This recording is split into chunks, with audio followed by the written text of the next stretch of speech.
let's look ahead. Florida series. This Florida team is interesting. 33-16, but 11-13 in the SEC. Started SEC play 1-11. They got swept by Tennessee, swept by Georgia, swept by Vandy, and then they had one win against Ole Miss to start the SEC series or season for them. They've been 10-2 since. Sweeps of Mizzou, sweeps of South Carolina, and then they've got series wins over a pretty hot right now Mississippi State team and Arkansas. How much of that is schedule? How much of that is improvement by this Florida team? I know they've lost some guys as the season's progressed, like a lot of teams have. To me, they seem like they're kind of limping along, but they're winning lots of games. What do you think about that, Zach? We talked about it a little bit this morning. Similar story to A&M, right? You just start off atrociously. Like Florida started off even worse. You said 1-11.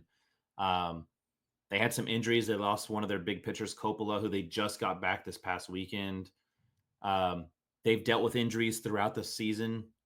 They just, kind of confidence. They just didn't really gel together. But if you look at their roster, like their rosters, they brought in a lot of guys, right? This is not a team that was homegrown, right, for the most part. And so it could very well be one of those things where it takes time for them to kind of come together. And now that they've kind of clicked, all of a sudden it's like, yeah, we can go beat everyone.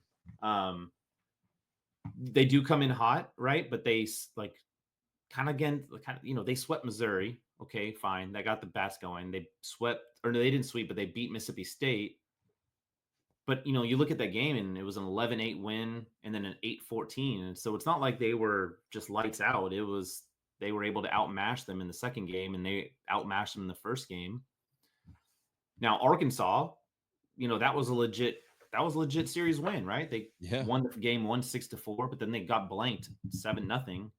And then they were able to out-hit Arkansas. So, and then South Carolina, it's hard to take away from South Carolina. I'm honestly surprised, outside of the fact that they owe $5 million if they fired him. Paul Maneri shouldn't be coaching at this point in South Carolina. Yeah, and they scored like 23 runs in Game 3 against South Carolina. Florida did in the second game, although it was a rain-shortened, crazy weekend. But yeah, they won 22-3 in Game 2. That is nuts. That's nuts. But, the thing is, like, it's hard to take away some of that because you look at it and go, well, they haven't really beat anyone other than Arkansas. That's true. At the same time, they beat Arkansas. You beat Arkansas, and a win is a win. Like, when you're rolling, exactly. you're rolling. If you're hot, you're hot. And so you can't take that away from them. But I think this weekend against Texas, honestly, is desperation mode. So that's the one thing that kind of worries me. Same thing against Arkansas, right? Arkansas had lost 3 series. They were in desperation mode. If they wanted to compete for a title, they had to have a series win. Opposite's true. If Florida wants to make it to the postseason, they need a series win. Yeah, I feel like if they beat Texas in a series, they're locked in to the postseason. Anybody else feel like that?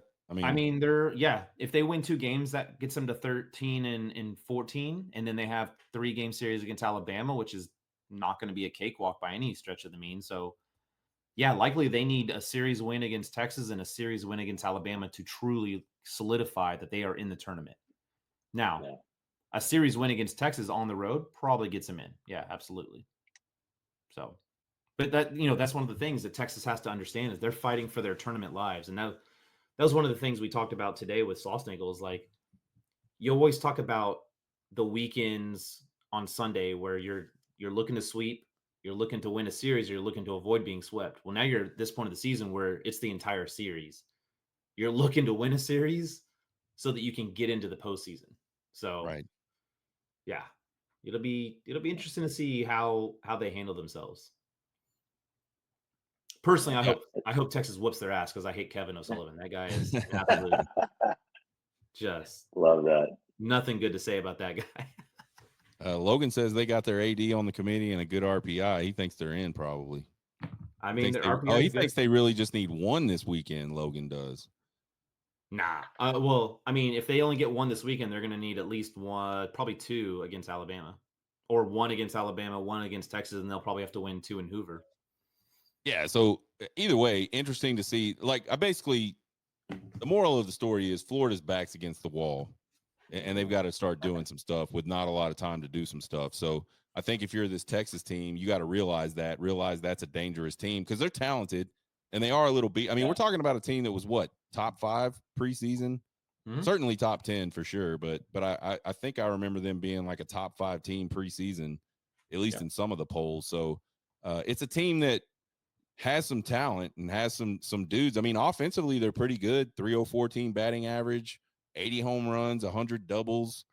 I think the 3 main dudes are Lawson, Bozer, and this Luke Heyman kid. They're 14 home runs, 13 home runs, 13 home runs. And they lost Colby Shelton for the season. He leads the SEC in doubles above Jalen Flores, and That's right. He's the shortstop, right? That they got hurt. Yeah. So but their that'll be a guy big Luke blow. Heyman, that guy he committed his very first error of the season this past weekend against South Carolina.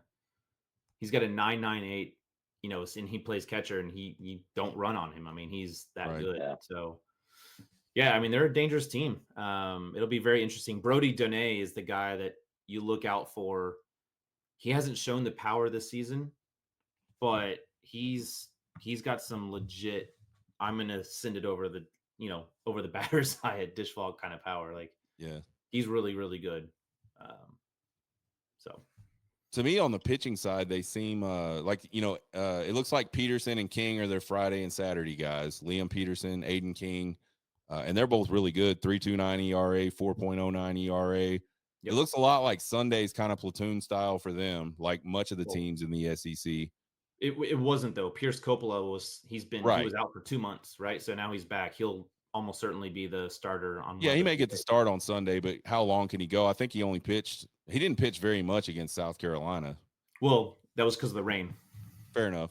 Yeah, the weather screwed up their entire, like, they started the game and then it got delayed for 4 hours and they started back up. So I wouldn't read a ton into that, but yeah, Pierce Coppola is finally back, and he'll almost certainly be their third starter this weekend. He's a lefty, right? All the rest of these guys we've been talking about are big ass righties that throw a lot of heat. 6'8" righties, and then Coppola is a big old lefty. So yeah,